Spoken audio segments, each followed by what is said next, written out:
Mets therapy recap, and the New York Mets win Game 1 over the Milwaukee Brewers, 8-4 in Milwaukee. Nobody tell this team that they've played so much baseball in the last 3 days. In fact, 4 games in the past 3 days, which also featured a doubleheader on Monday and 2 flights to and from Milwaukee and Atlanta, and a post-game celebration that probably went late into Monday night. The story of this season, whenever this team is down, you can't count them out. And you go down 2-0 early, and I was going to be so understanding if they just didn't have anything in them. A dominant first inning from Peralta. The Brewers doing their thing. Not a lot of hard contact, but well-placed contact leading to 2 runs in the first inning. And then you turn it right around. A Jesse Winker 2-run triple. Apparently... the vendetta that he has against the Brewers might help us in this series. Jesse Winker, a 2-run triple, and then obviously a sac fly to give him the lead. In that 4th inning, the Brewers do their thing again. Hard, well-placed contact. Severino battled those first 4 innings. This is just a bad matchup for him. He's a contact pitcher, and this is a contact team. You know, I said in my preview, if they can keep this team off the bases, then you've got a shot. And for the first 4 innings, the Brewers were all over the bases. The Brewers finished today with 4 runs on 8 hits, as well as 2 walks. So they had 10 base runners today, all in the first 4 innings. Back to that in a second. And then the 5th inning happened. I mean, momentum's a tricky thing. That line drive by Marte, I have no idea if it was going to leave the park, but Churio made a great catch. And he's showboating a bit, feeling himself, which he should. You just robbed someone of a home run at home in a playoff game, and then the next batter you misplay a line drive from Tyrone Taylor, but I didn't think anything of it. And then the 2-out rally of 2-out rallies. Lindor walks, Iglesias infield single, the hustle by both Iglesias and then Tyrone Taylor ties the game at 4. Then Nimmo gets an infield hit if they bring in a lefty.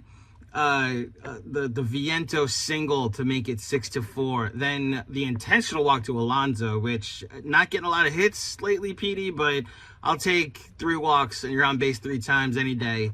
And then JD Martinez, they pinch hit for Winker. The DH spot today with 4 RBIs. A JD Martinez well-placed single. Little BABIP luck for the Mets, too. Some batting average on ball in play strategy. So, and they go up 8-4.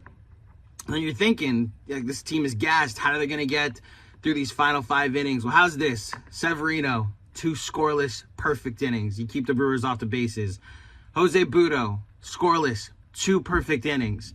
You keep this team off the bases. And then Ryan Stanek, a scoreless, perfect 9th inning. They retire the final 17 Brewers in order. That's the formula. Keep them off the bases. You can win this game because this isn't a team that's going to beat you with 1 swing. They're going to need to beat you with a couple. And the Mets did that today. So, I mean, look, the only real turning point I saw, I was shocked Peralta was taken out of the game. I'm staring at his pitch count now. Peralta was taken out at 68 pitches, and I don't know if I'm going to see something that he was hurt or something, but going to the bullpen in the 5th inning I thought was a choice, and I thought Peralta had settled down too after that rough 2nd inning, and you know, well, that's a Brewers fan thing to worry about, but just a humongous win for this team, because now if all the pressure was already on Milwaukee because you're facing a gassed team with nothing to lose, now some pressure goes to the Mets because you're up 1-0 in the series and your quote-unquote ace is on the mound in game 2. And now all the pressure, like so much pressure is on the Brewers. And I didn't even factor in this element. Like we're as fans, as analysts, as what we do studying this game, we can look to stats and to try to quantify everything, right? They talked about this on the ESPN broadcast, and all the crowd shots of these dejected Milwaukee fans that look like so many Mets fans that I've seen during a September swoon. In fact, a week ago, I was texting a ton of those Mets fans about, oh, here it goes again, like, oh, they're going to end of the season collapse, here we go. And I'm watching the Brewers fans after how rowdy they were those first couple innings. This is no shade, it's just an observation. I know that look. There are demons. There are things that y'all need to exercise in this core, in this run. And you could see the look on every Brewers fan's face. Here we go again. We're making the playoffs. We have home field advantage, and someone's coming into our house and taking care of business. I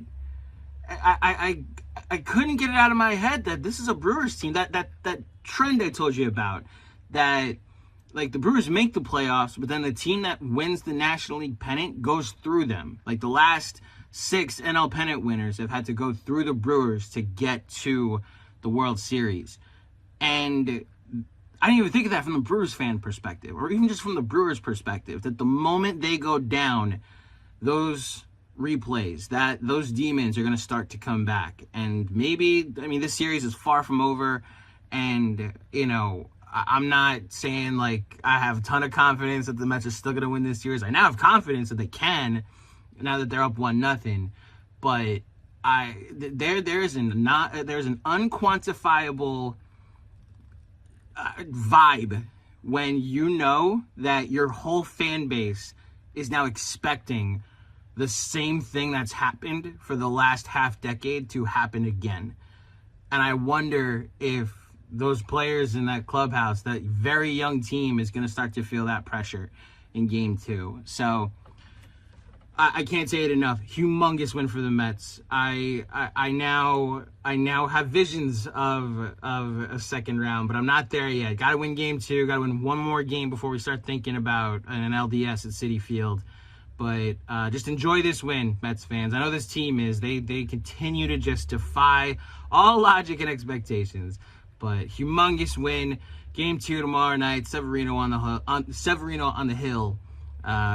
Let's go Mets. Hell yeah. Game 1 in the books.